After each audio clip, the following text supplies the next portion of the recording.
തീർച്ചയായിട്ടും കഴിഞ്ഞ ദിവസം വലിയൊരു സെലിബ്രിറ്റി, പേര് പറയുന്നില്ല, അദ്ദേഹം എന്നെ വിളിച്ചിട്ട് പറഞ്ഞു.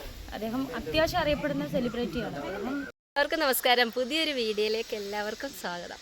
അപ്പോൾ അടുത്ത കാലത്തായിട്ട് ഒരുപാട് സൈബർ ആക്രമണം നേരിട്ടുകൊണ്ടിരിക്കുന്ന ഒരു വ്യക്തിയാണ് ഇന്ന് നമ്മളെ വീഡിയോയിലുള്ളത്. അപ്പോൾ ഈ സൈബർ ആക്രമണം എന്ന് പറയുമ്പോണ്ടല്ലോ, ഈ പറയുന്നവർക്ക് എന്തും പറയാം. പക്ഷേ ഒന്ന് മനസ്സിലാക്കണമേ, നമ്മളിതാ കേൾക്കുന്നവർക്കുണ്ടാകുന്ന ആ ഒരു മാനസികാവസ്ഥ, അപ്പോൾ അതൊന്ന് മനസ്സിലാക്കിയാൽ വളരെ ഉപകാരമായിരുന്നു. അപ്പോൾ അതിനുവേണ്ടി കൂടി തന്നെയാണ് ഞാൻ ഇങ്ങനൊരു വീഡിയോ ഞാനിപ്പോൾ ചെയ്യുന്നത്. അപ്പോൾ നമുക്ക് വീഡിയോയിലേക്ക് പോകാം.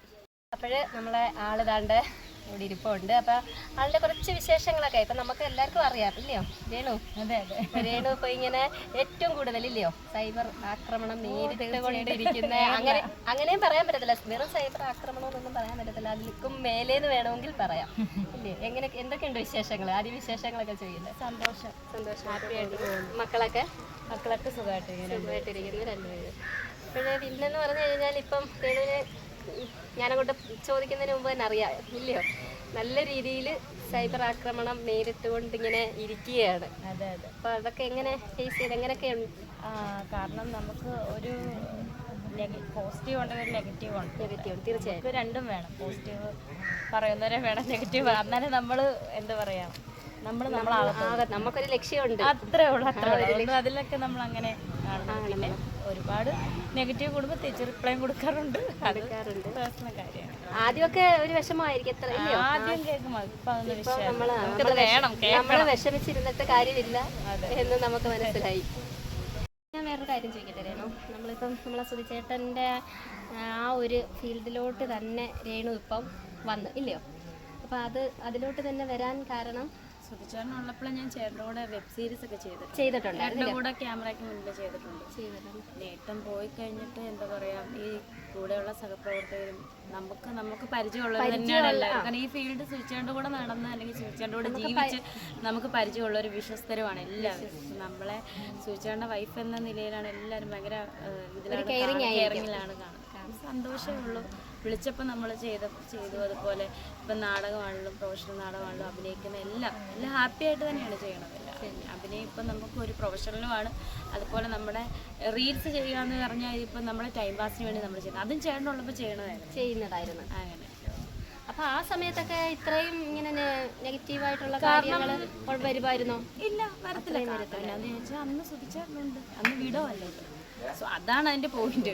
പിന്നെ എന്നെ സംബന്ധിച്ച് എന്ത് കേട്ടാലും നമുക്ക് ധൈര്യമുണ്ട് കേട്ടോ. മറ്റുള്ള പെണ്ണുങ്ങളെ പോലെ അല്ലെങ്കിൽ അവർ സാധാരണ എന്നോട്, മറ്റുള്ള പെണ്ണുങ്ങൾ എന്ന് പറഞ്ഞാൽ അവരൊക്കെ തളർന്നു പോകും എന്നോട്. തീർച്ചയായിട്ടും കഴിഞ്ഞ ദിവസം വലിയൊരു സെലിബ്രിറ്റി, പേര് പറയുന്നില്ല, അദ്ദേഹം എന്നെ വിളിച്ചിട്ട് പറഞ്ഞു.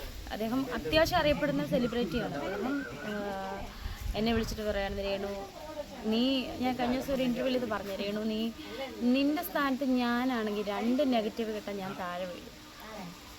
അദ്ദേഹം പറഞ്ഞതാണ്, ഒരാണാണ് പുള്ളി പറഞ്ഞ ഞാൻ താഴെ വരും. പക്ഷെ നിന്നെ ഞാൻ സമ്മതിച്ചു. ഞാനും ഈ ഇതൊക്കെ രേണുവിൻ്റെ ഈ ഒരു റീൽസ് കാര്യങ്ങൾ ഇതൊക്കെ ഇങ്ങനെ കാണുമ്പോൾ നമ്മൾ പെട്ടെന്ന് ഇപ്പം ആര് കണ്ടാലും പെട്ടെന്ന് എടുത്ത് അത് കാണുന്നതിനെക്കാട്ട് കൂടുതൽ കമന്റ് ആയിരിക്കും പെട്ടെന്ന് നോക്കുന്നത്. എന്തുവാ അടുത്ത ഇതിൽ വന്ന കമന്റ്, എന്താണ് ആൾക്കാർ പറയുന്നതെന്നുള്ള ആ ഒരു ഇത്. അപ്പം അതൊക്കെ കണ്ട ഇപ്പം ഒരു ഇതായി ഇല്ലയോ, ഒരു പ്രചോദനം. അപ്പം അവർ പറഞ്ഞത് കൊണ്ട് രേണു ഇപ്പം തളർന്നില്ല കേട്ടോ. തന്നെ ഞാൻ വേറൊരു കാര്യം പറയാം, നമ്മളുടെ ഈ സ്ത്രീത്വത്തെ അപമാനിച്ചുകൊണ്ട് ഇങ്ങനെ ഇടുന്ന കുറേ സാമൂഹ്യ വിരുദ്ധരുണ്ട്.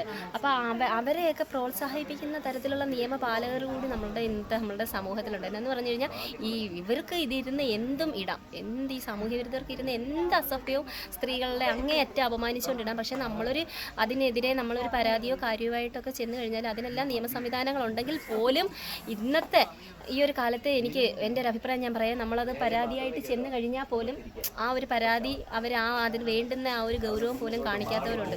അപ്പം രേണു ഇതുപോലെ ഇനി പരാതി ഇതുവരെയായിട്ടും കൊടുത്തില്ല. കാരണം ഞാൻ ഈ ഇടെ ഭയങ്കര ബിസി ആയിരുന്നു. ഇത് കഴിഞ്ഞിട്ട് എന്തായാലും ഞാൻ പരാതിയായിട്ട് അതിനുവേണ്ടി നല്ല നിയമ സംവിധാനങ്ങളാണ് നമുക്ക് ഉണ്ട്. പക്ഷേ അത് എല്ലായിടത്തും എല്ലാ സ്ഥലങ്ങളിലും എനിക്ക് തോന്നുന്നത് നിയമപാലകർ അതങ്ങോട്ട് നമ്മൾ അതിനുവേണ്ടി ചെന്ന് കഴിയുമ്പോൾ നമുക്ക് അതിനുള്ള ആ ഒരു ഇത് തരുന്നില്ല. എന്തായാലും നമുക്ക് നീതി കിട്ടണോ? നീതി കിട്ടി. ഒരു അശ്ലീലം വളരെ ചീത്ത വിളിച്ച് എനിക്ക് വേറൊന്നും കുഴപ്പമില്ല, ചീത്ത വിളിക്കുന്നത് പബ്ലിക്കായിട്ട് പറയുന്നത് എല്ലാവരെയും. അപ്പം അത് തന്നെ. അപ്പം അതിൻ്റെ അടിയിൽ എഴുതിയിരിക്കുന്ന ഇവനൊക്കെ അമ്മയെ സ്ത്രീയല്ലേ, ഇവനൊക്കെ അത് ഓർക്കണം. അപ്പം അതൊന്നും ഓർക്കാതെ ഫേക്ക് ഐ ഡി എന്ന് വന്ന് എന്തെങ്കിലും ക്രിയേറ്റ് ചെയ്ത് എന്തെങ്കിലും അന്ന് ഇവനൊക്കെ മുഖത്ത് നോക്കി പറയത്തില്ല, ഒരു ഒറിജിനൽ ഐഡിയയിൽ ഇവനൊന്നും പറയത്തില്ല. അത് എന്തുകൊണ്ടാണ്? അപ്പോൾ രേണു ഇനി എന്തൊക്കെയാണ് ലക്ഷ്യങ്ങൾ, അതേ കണക്ക് ഭാവി കാര്യങ്ങൾ? എല്ലാം സന്തോഷത്തോടെ പോട്ടെ. ഭാവി ലക്ഷ്യം എന്ന് പറഞ്ഞാൽ ഇപ്പം മെയിനായിട്ട് ഇപ്പം വരുന്ന അഭിനയവും കാര്യങ്ങളൊക്കെ എന്ത് വന്നാലും നമ്മൾ സിനിമയാണേലും എന്ത് റീലാണെങ്കിലും എന്തായാലും വരുന്ന അവസരം നമുക്ക് കംഫോർട്ടുള്ള വേഷം നമ്മൾ തീർച്ചയായിട്ടും, നാടകമാണേലും എല്ലാം സന്തോഷമായിട്ട് ചെയ്യും. മക്കളുമായിട്ട് ഹാപ്പി ആയിട്ടിരിക്കാനാണ് താല്പര്യം. പിന്നെ ഫോട്ടോഷൂട്ടും കാര്യങ്ങളൊക്കെ വരുന്നുണ്ട്, അതെല്ലാം നമ്മൾ ചെയ്യും, ഹാപ്പി ആയിട്ട് ചെയ്യും. സുധിച്ചേട്ടൻ, നമ്മളുടെയൊക്കെ പ്രിയപ്പെട്ട സുധിച്ചേട്ടൻ അനുഗ്രഹിച്ച് ഇനിയും രേണു ഒരുപാട് ഉയരങ്ങളിലെത്തട്ടെ എന്ന് ഞാൻ ആശംസിക്കുകയാണ്. അതുപോലെ തന്നെ ഇനിയും ഇത് തളരാതെ, എനിക്കറിയാം രേണു അങ്ങനെ ഇപ്പോൾ ഇല്ലയോ? ഒരിക്കലും ഇല്ല. ഇനി നിങ്ങൾ എന്ത് പറഞ്ഞാലും തളരത്തില്ല. രേണുവിന് അതെല്ലാം പ്രചോദനമായിരിക്കും.